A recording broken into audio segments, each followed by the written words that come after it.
Nous commençons à partir de l'été 2024 la phase opérationnelle du projet. C'est-à-dire que nous rentrons dans l'élaboration des documents réglementaires et dans les premiers travaux d'aménagement, donc notamment la réalisation du prolongement des réseaux jusqu'au pont. Et puis l'année prochaine, on pourra passer à la phase de travaux, donc les travaux de viabilisation au sud du pont pour réaliser les 15 parcelles de logement, la surface pour l'équipement refuge et une station d'assainissement. Cette semaine était l'occasion de remettre officiellement à la commune et à la collectivité territoriale les documents réglementaires pour la révision partielle du STO. C'était également le moment de remise des documents techniques pour le prolongement des réseaux et puis surtout le prolongement de la réflexion avec les ménages pionniers. Donc, commencer à réfléchir avec eux à leur projet de construction et de les accompagner dans cette démarche-là, puisque à partir de septembre, eh bien, commencera l'attribution des parcelles de la première phase. Ce mois de juin est un moment symbolique, puisque pour la première fois, un chemin commence à être tracé sur le site du nouveau village.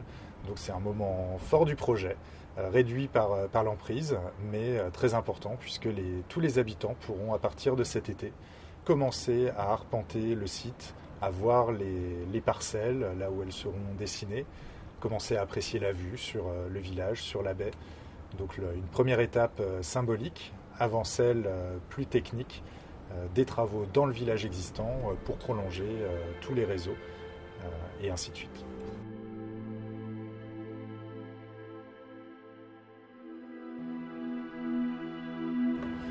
La prochaine étape, c'est la résidence du mois de septembre, lors de laquelle nous devrions pouvoir parler de la méthode d'évaluation des biens du village, l'application du fonds Barnier, puis commencer à présenter la méthode eh bien de sélection des 15 ménages qui pourront construire leur maison sur la phase 1. Évidemment, la poursuite de la concertation avec les acteurs économiques, et puis un événement de communication, valorisation, travaillé par Carolina et Santo.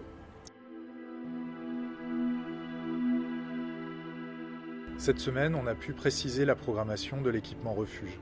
C'est un équipement important pour la commune, puisqu'il va permettre de mettre à l'abri environ 150 personnes lors d'un événement climatique supposant une évacuation partielle du village.